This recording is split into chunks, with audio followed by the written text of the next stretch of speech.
Shalom, I'm Rabbi Jonathan Ginsburg of the Ezra Habanim Niles Township Jewish Congregation. This video will be about the role that priests, Cohenim, play in Judaism. Now, I'm a Cohen, a descendant of Aaron the high priest, Moses' brother. I know that because my father told me.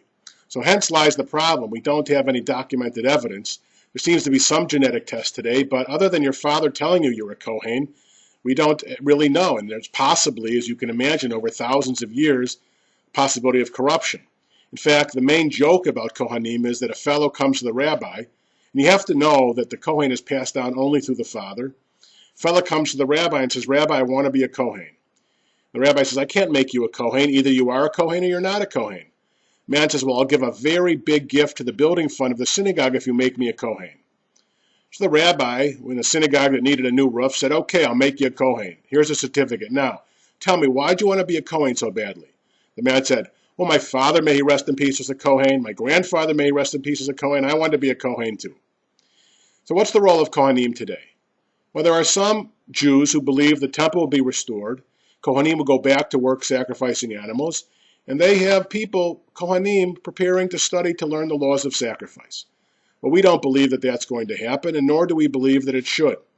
Cohenim today, if they're recognized at all, and they are in some synagogues in the following way, by getting the first aliyah.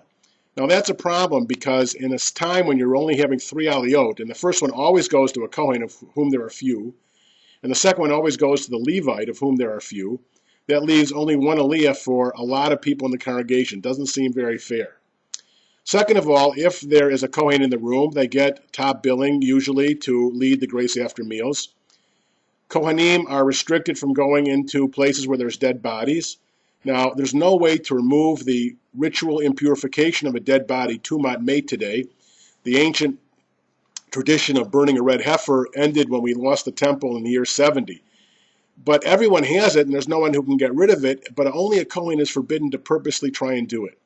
Now, the problem is I'm a pulpit rabbi. I deal with funerals all the time.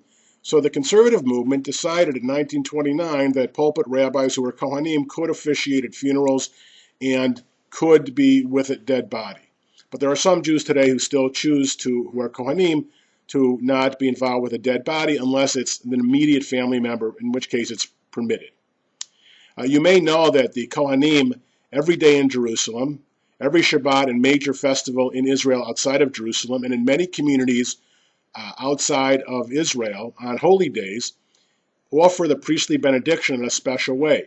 They ascend the bima at a particular time in the service. They put a talit, prayer shawl, over their head. They spread their fingers with the 2 digits on both sides spread. And I can't do it well, so some people say, well, I must not be a Kohen. And they recite the priestly benediction in a very interesting and powerful way. One cute story is that Leonard Nimoy, who was Mr. Spock in Star Trek, used the same technique when the Vulcan hello, be peaceful and prosper. And I heard him speak at a dinner for American Friends of Hebrew University once, and he said he used to go to shul, to synagogue, and see his grandfather duchen, what the Kohanim do when they ascend the bima. And and that's where he learned the Vulcan hello that he offered the producers. My first encountering with duchening occurred when I was a teenager. I went to visit my Bratslaver Hasidic relatives in Bnei Brak for the first time. They took me to a huge yeshiva on Shabbat morning, and they said, "No, your Zaidi, your grandfather, was a Cohen, right?" "Yeah, that means you're a Cohen." I said, "Yes."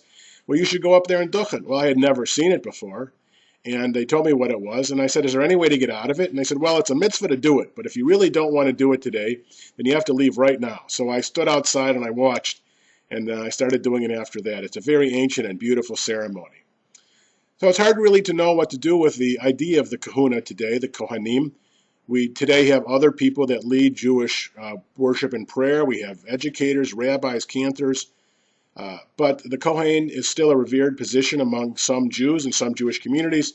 And other Jewish communities feel that since it's an inherited position and not one earned by merit, that it should not be something that's celebrated.